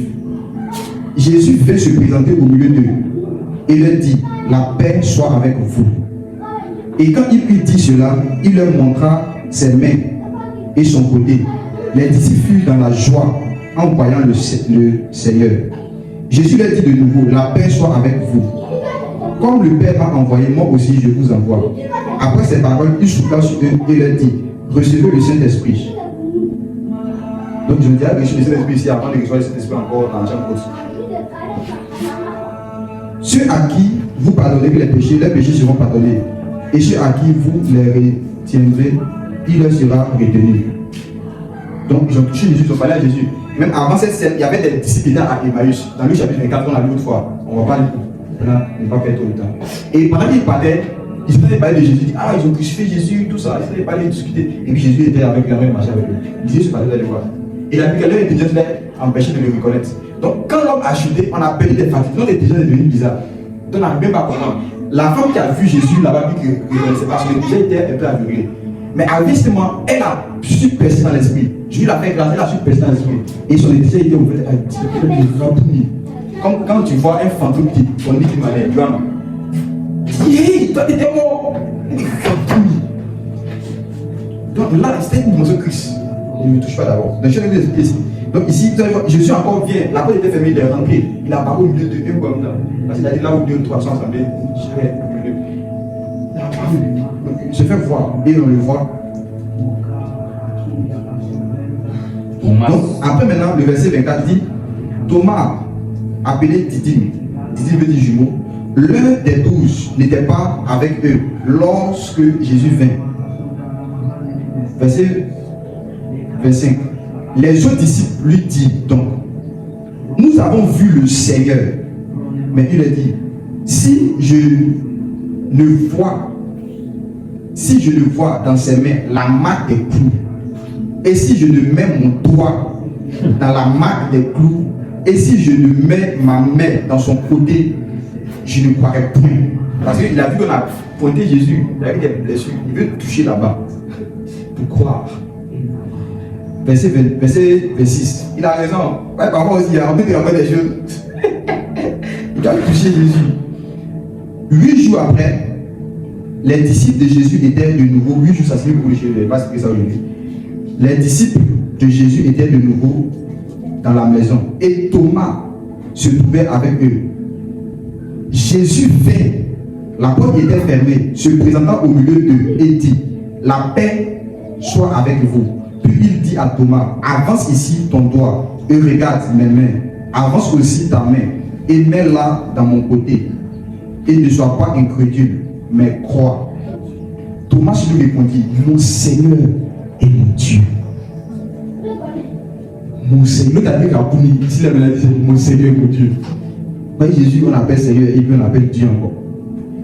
Jésus lui dit, parce que tu m'as vu, tu as cru. Heureux ceux qui n'ont pas vu et qui ont cru. Jésus a fait encore en présence de ses disciples beaucoup d'autres miracles qui ne sont pas écrits dans ce livre. Mais ces choses ont été écrites afin que vous croyez que Jésus est le Christ. Vous voyez? Donc c'est comme si Jésus est le Christ, c'est-à-dire qu'il y a une Jésus est le Christ, le Fils de Dieu. Et qu'en croyant, vous ayez la vie en son nom. Donc maintenant c'est Jésus qui sent. On cherchait Christ. Maintenant c'est Jésus qui est là. On dit c'est lui le Christ. Pourquoi? Comme je vous l'ai expliqué, le Christ a fait venir ses organes. A fait venir quoi? Ses molécules pour former le corps de Jésus. Qui était sans péché, saint. L'enfant saint qui est né. Vous voyez? Maintenant cet enfant saint, c'est Christ. Mais c'est venu formé. Donc, il pouvait être, on peut dire, indépendant d'une certaine manière de Christ, mais en même temps lié à Christ. Donc, il faudrait que son identité soit attestée. Parce qu'au fait, ce que les gens n'ont pas compris, David pouvait être le Christ. David. Mais dans le processus du Christ, il ne sait pas, en fait, à cause de sa nature, il ne pouvait pas devenir le Christ. Il ne pouvait pas. Parce que quand on annonçait, on dit que non, la conception de la femme là, de là va sortir quelqu'un qui va écraser la tête du serpent. C'était le Christ qu'on parlait. Donc quand Abel et puis Caïn voulaient naître là, Satan connaissant cette prophétie a fait que non, il y a une mauvaise sémence dans l'homme. Donc quand l'homme maintenant enfante, Caïn devient bizarre, Abel, normalement qui devait être le Christ, a été tué pour montrer que le Christ allait mourir, tout ça. Après encore, Adam et Ève vont avoir un autre enfant. Et le Christ devait se manifester en cet enfant qui est Seth. Mais ça n'a pas réussi. Le Christ devait être Noé, mais ça n'a pas pu réussir. Donc, après tous ces échecs, le Christ devait être Abraham, ça n'a pas réussi. Le Christ devait être Moïse, ça n'a pas réussi. C'est peut-être que ces personnes sont des personnes extraordinaires. Eux aussi, leurs molécules étaient plus élevées que les autres hommes. Je vais l'expliquer là-dessus. Après, je vais expliquer cela. Le beau, tu dis que c'est la signifie. Il va montrer ça. On dit Moïse, quand il était beau. Pas parce que c'est beau visage comme ça. Je vais expliquer ça après. Il voulait devait être le Christ, ça n'a pas pu être. Ça devait être le Christ, ça n'a pas pu être. Jusqu'à ce que Dieu dit, oh, ça suffit. Je vais envoyer le Christ lui-même. Il va être créé. Donc Jésus, son corps qu'on voit, c'était une créature. Ça a été créé, mais le Messie n'a pas été créé. C'est-à-dire le Christ n'a pas été créé. Mais lui qu'on a vu, qu'on a touché, il a été créé. Il est une créature. C'est pour ça que vous allez voir, l'agneau était une créature. C'est une créature. Mais cette créature vient maintenant du spirituel. Vous voyez? Ce qu'on a tué sur le rocher là, c'était une créature. Le bélier qu'on a tué, c'était une créature, mais c'était Christ. Christ créature. Mais cette créature, cette création ne vient pas de ce monde. Ça vient d'un autre monde. Son corps a été créé d'un autre monde. C'est pour ça que quand on parle de Jésus dans le livre hébreu, on dit que non, son corps là, c'est comme un voile. Son corps n'est pas de ce monde. Il n'a pas été créé, il a été créé pas de la forme de la main humaine, non, de la manière humaine. Mais ça a été créé selon Dieu. Ça ne fait pas de cette espèce humaine. Amen. Mais ça vient de l'invisible, une nouvelle création. Donc nous aussi, on va être créés aussi à nouveau. Ton corps va être recréé à nouveau. Et c'est déjà créé ça qui te parle dans le ciel. Et le jour de la résurrection, tu vas conserver, il va t'implanter. Et tu serais plein. Là maintenant, tu peux. Avec des fois, tu n'as pas la forme, tu as la forme, tout ça, tu n'as pas existé. Jésus a chassé les démons par la forme. Il s'était dit en lui. C'est pas que vous comprenez. Tout était implanté déjà. Et je ne sais pas comment vous. Qu'est-ce que vous allez comprendre? Alléluia. Amen. Donc il y a plusieurs choses comme ça. Donc on voit ici, même dans les positions, vous allez voir que Jésus apparaît sur le chemin d'Emmaüs, il parle à les disciples. Après quand ils ont rompu le pain, ils l'ont vu, ils ont vu que Jésus a disparu. Après Jésus arrive dans la chambre, il dit, la personne ne parle tout. Après maintenant, il y avait un qui ne croyait pas. Jésus est venu encore à eux. Et même après, même quand Jésus est venu, on dit que non, il voyait que c'était un fantôme. Il va dans Luc. On dit que c'était un fantôme. Il dit que c'était un fantôme. Il dit que Jésus, non, je ne suis pas un fantôme, je suis pas un esprit. Un esprit n'a ni os, ni chair, comme moi j'ai. Donc pendant qu'il a traversé le mur, il y avait os qui avait passé le mur aussi. Pour venir à vous. Et il dit, donne-moi poisson. Va dire, j'ai même beaucoup de poisson. Non, il a beaucoup de poisson, il a mangé devant eux. Mais là, il y a quelque chose de bizarre encore. Jean chapitre 21, à partir du verset 4.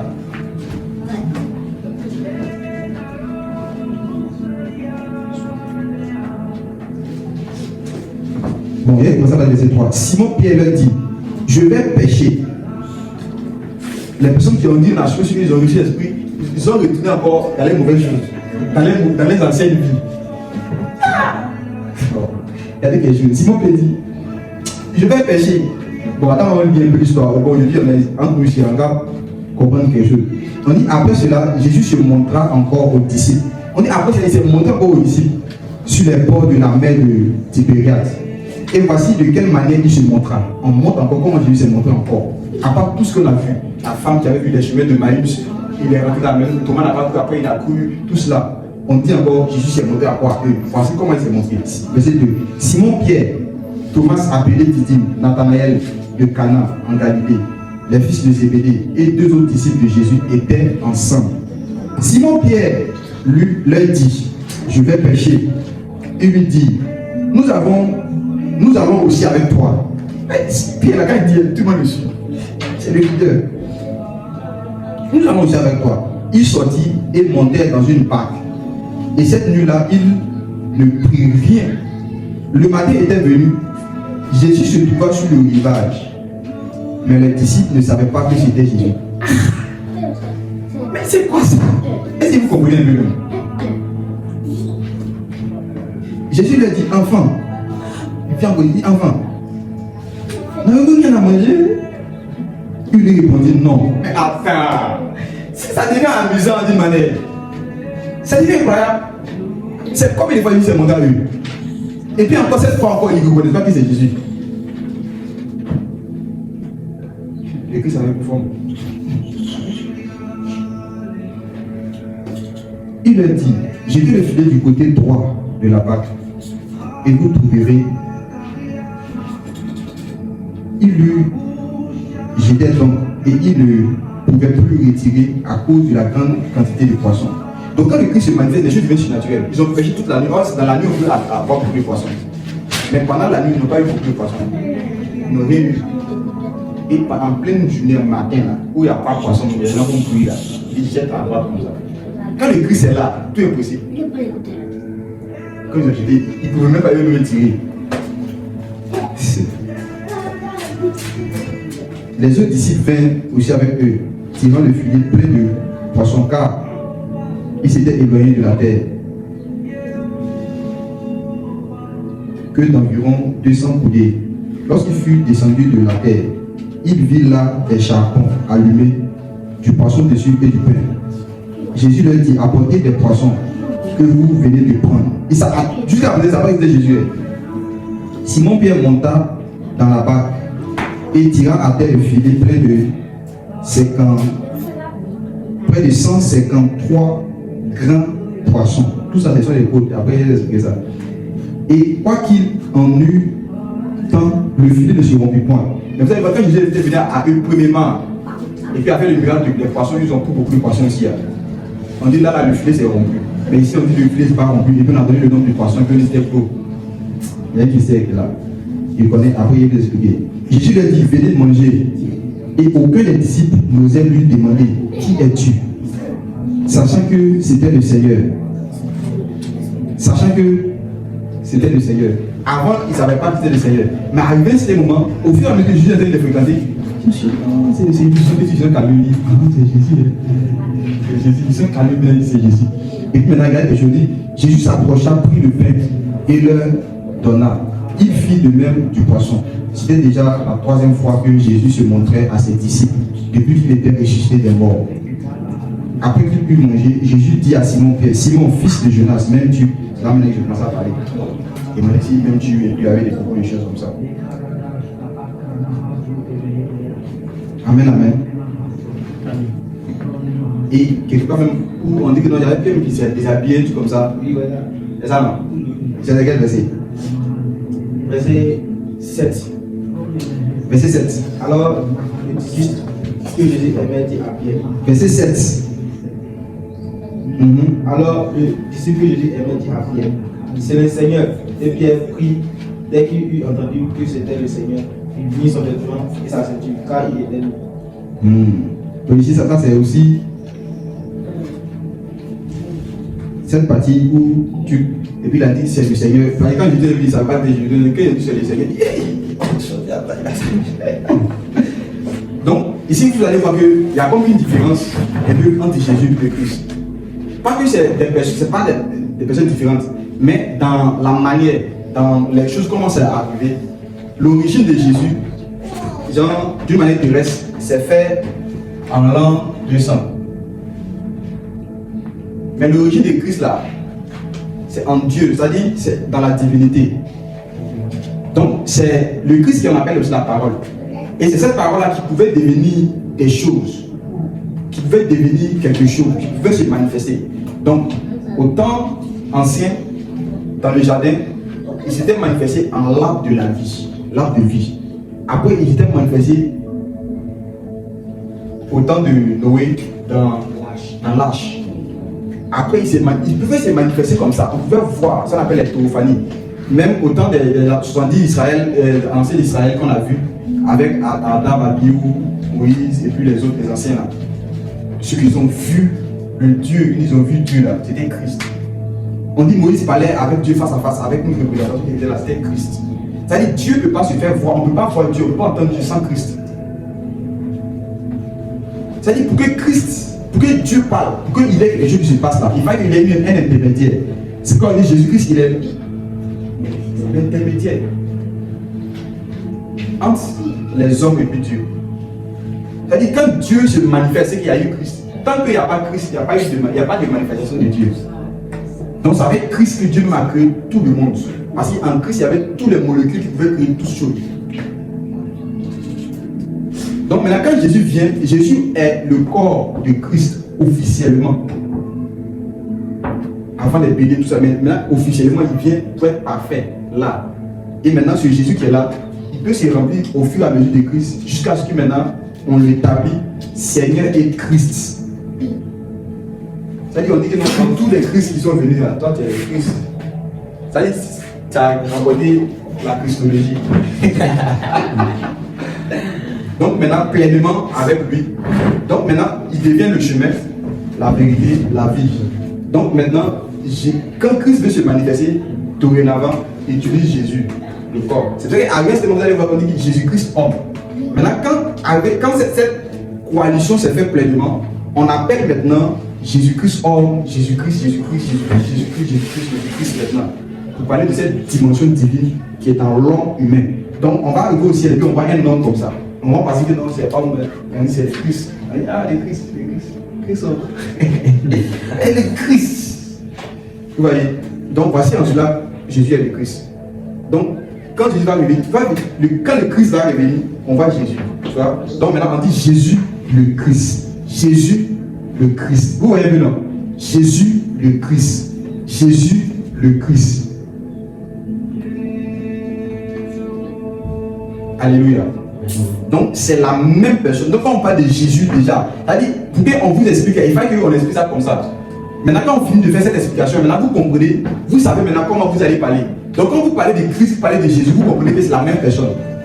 Maintenant celui qui va dire que Jésus n'est pas le Christ là, il est anathème, il est maudit. Il a dit maintenant. Oui. Donc maintenant si tu dis que Jésus n'est pas le Christ, c'est mort. Parce que Jésus c'est le Christ.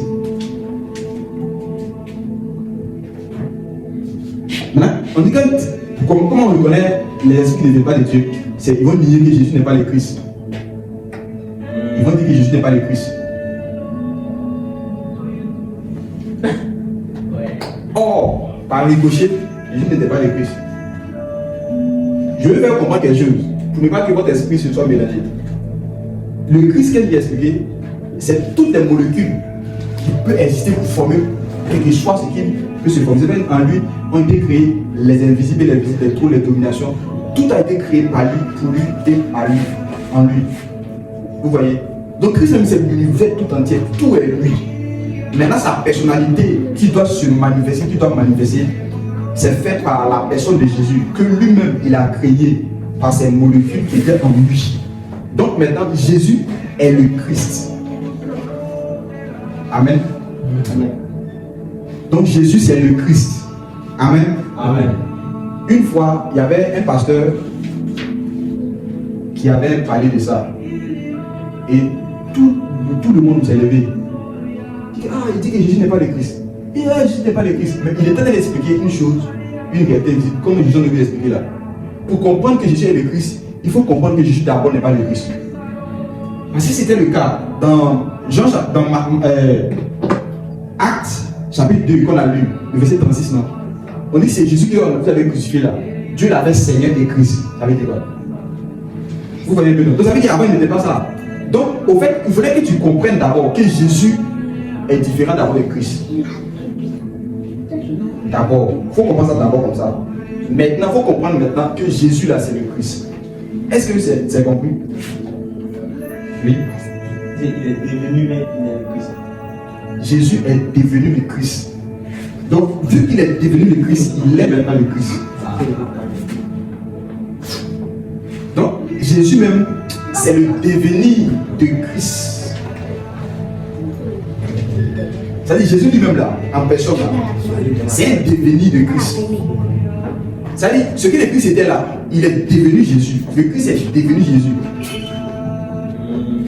C'est-à-dire, la parole s'est manifestée, la parole s'est fait chair. Mais c'est la chair et puis la parole, c'est la même chose. Tu vois, non? Maintenant, ce qui s'est fait chair là, arrivé à ce moment, on le qualifie comme parole.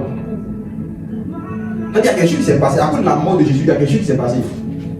Il y a une puissance qui s'est organisée et puis il y a autre chose qui s'est passée là-bas. Donc maintenant, la parole qui s'est faite chair cette chair qui n'était pas la parole, maintenant cette chair devient maintenant la parole. Donc maintenant, quand il regarde la chair et la parole, c'est la même chose. Mais en même temps, au départ, on comprend que la chair, c'est pas la parole. C'est différent. La chair, la parole est plus grande que la chair. Mais à un certain moment, la chair et la parole sont devenues d'une certaine manière et puis on compte. Donc quand tu regardes la chair, tu dis parole où ça prend. Tu regardes parole, tu dis la chair où ça prend. Donc quand tu regardes Christ, tu dis que c'est Jésus. Quand tu dis Jésus, c'est Christ. Christ, c'est Jésus. Jésus, c'est Christ. C'est la même chose là. Mais au départ, de la manière que vous devez comprendre pour que cela soit structuré dans votre esprit, est que Christ d'abord existait, puis Jésus là n'était pas là. Soit Jésus existait comme un molécule en Christ. C'est moléculaire. C'est qu'un truc qu'on ne voit pas. Qui n'est pas encore formé. Les formes étaient dispatchées. Maintenant, quand cela devait arriver qu'il doit avoir le Messie qui doit naître, selon les prophéties, Christ maintenant, donc les molécules qui peuvent créer l'homme maintenant ont commencé à venir et le Saint-Esprit a transporté cela dans l'homme. C'est là que vous allez voir que le corps humain est créé toujours dans le secret. On va dire tenir par ça et bien. Allons-y dans le livre de Psaume et vous montrer quelque chose. Psaume 139, le verset 15.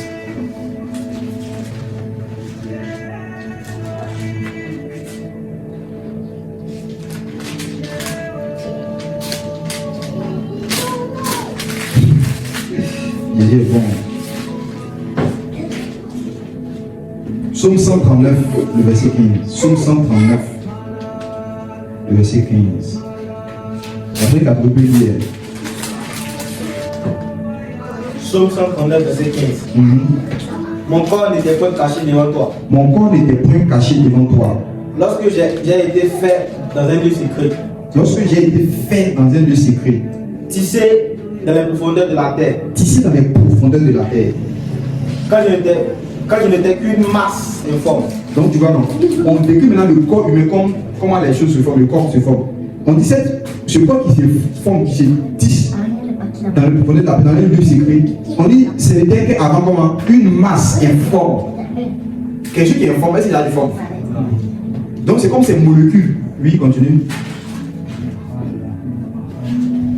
Tes yeux me voyaient. Tes yeux me voyaient. Et sur ton livre étaient tous écrits les jours qui m'étaient destinés. Avant qu'aucun d'eux existe. Tu vois?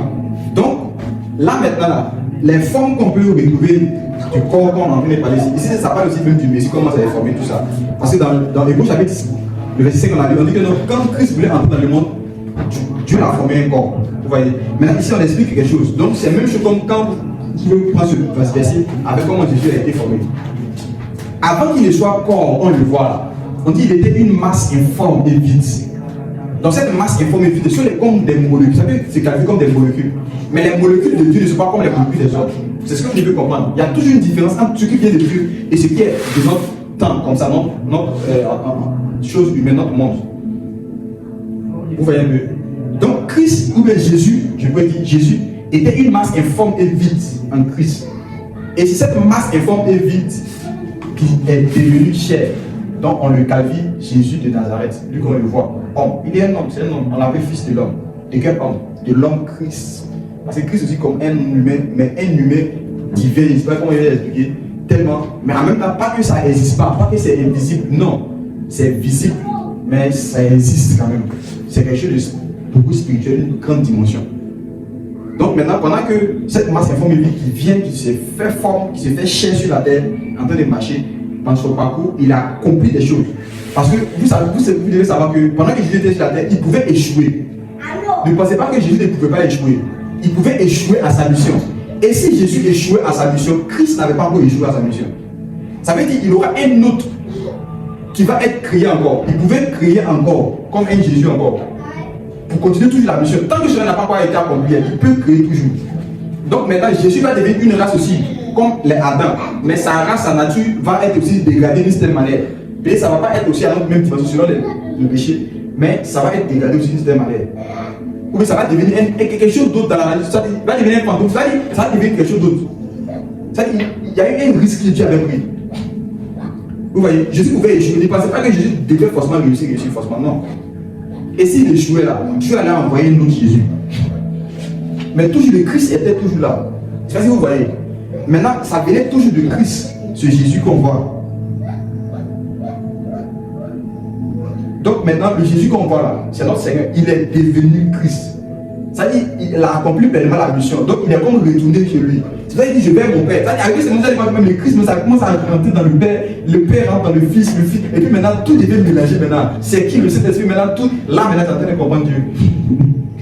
Vous voyez? Il dit, il va où il était avant. Donc quand il part dans son monde informé vide là, maintenant quand il va là-bas, on dit que non, il ne va pas rentrer. Il devient des molécules. Non.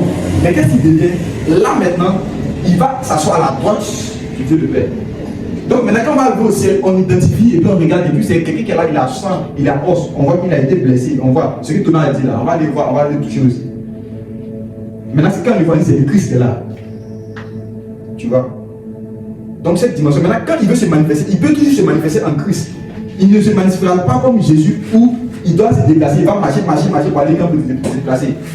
Il devient maintenant dimension Christ. Donc il va aller ici, il va aller ici, Donc quand Jésus est resté, il a fait des miracles jusqu'à. On dit si on veut écrire là, ça peut, la paix tout entière ne peut pas contenir. On a vu ça, la paix tout entière ne peut pas contenir. Mais ce qu'on a fait, on a écrit l'essentiel pour vous. Regarde, on a écrit l'essentiel pour vous. En fait que vous croyez en cela que Jésus est le Christ. Et en croyant, vous avez la vie en son nom. Maintenant, le nom maintenant Jésus-Christ. Vous voyez? Donc maintenant, vous comprenez un peu comment cette dimension, c'est trop large, c'est large même. C'est pour ça qu'il y a tout le temps pour vous expliquer. Vous allez voir que maintenant, quand vous serez en train de vivre la vie là, vous allez bien comprendre. Vous allez bien comprendre. Et quand les gens ont eu fait débat avec vous, quand vous allez regarder, vous allez dire, il ne sait pas comment il t'expliquer même. Bah, tellement que tu ne sais pas où tu as commencé. Donc, quand tu regardes en train de faire débat, tu te dis, tu as gagné, c'est bon, tu ne sais pas par quoi tu as l'expliquer. Donc, quand maintenant, de on va dire que Jésus priait Dieu là, ça ne va pas vous étonner. Quand Dieu Jésus va dire, j'ai peur, ça ne m'étonne pas. Oui, Jésus est un homme. Il est un homme. Mais il n'est pas seulement que ça. Vous voyez un peu, non? Il est prophète, oui, c'est lui, il est prophète. Mais il n'est pas seulement que ça. Donc maintenant, vous, dans votre esprit, vous êtes libre. Tout ce qu'on va dire de Jésus qui est dans les Écritures, on dit que non, moi, homme, j'ai fait tant, puis vous me l'avez dit, oui, c'est vrai, il est un homme. Mais il n'est pas que ça. Maintenant, allez plus loin dans le corps, on dit il est le Christ. Tu connais le Christ, c'est lui. Maintenant, tu commences à développer maintenant le Christ. C'est une dimension. Tu commences à développer le Christ. C'est la divinité même. Tu commences à développer le Christ. C'est pas il y a dit, personne ne peut dire Jésus est Seigneur si ce n'est pas le Saint-Esprit. Personne ne va dire Jésus là, c'est Dieu, c'est Christ. Jésus, si ce n'est pas le Saint-Esprit. Il ne peut pas dire que Jésus est Seigneur. Il ne peut pas dire que Jésus est Dieu si ce n'est pas le Saint-Esprit. Donc c'est quand le Saint-Esprit vient, il nous donne la force, il nous donne la révélation que Jésus que vous voyez là, c'est le Christ, c'est le Seigneur, c'est Dieu. Donc les choses de Dieu c'est un peu compliqué, mais on peut comprendre par l'Esprit. Et au fur et à mesure que vous allez comprendre avec les Écritures, vous allez voir que vous allez commencer à comprendre tout ce que je viens de vous expliquer. Donc vous devez comprendre le sang que Jésus apporte dans son corps là. Ce n'est pas le sang humain pourri là, non. C'est un sang qui est équipé quelque part là-bas. Ah, les molécules, nouveaux molécules. Alléluia. Tu vas acclamer Jésus.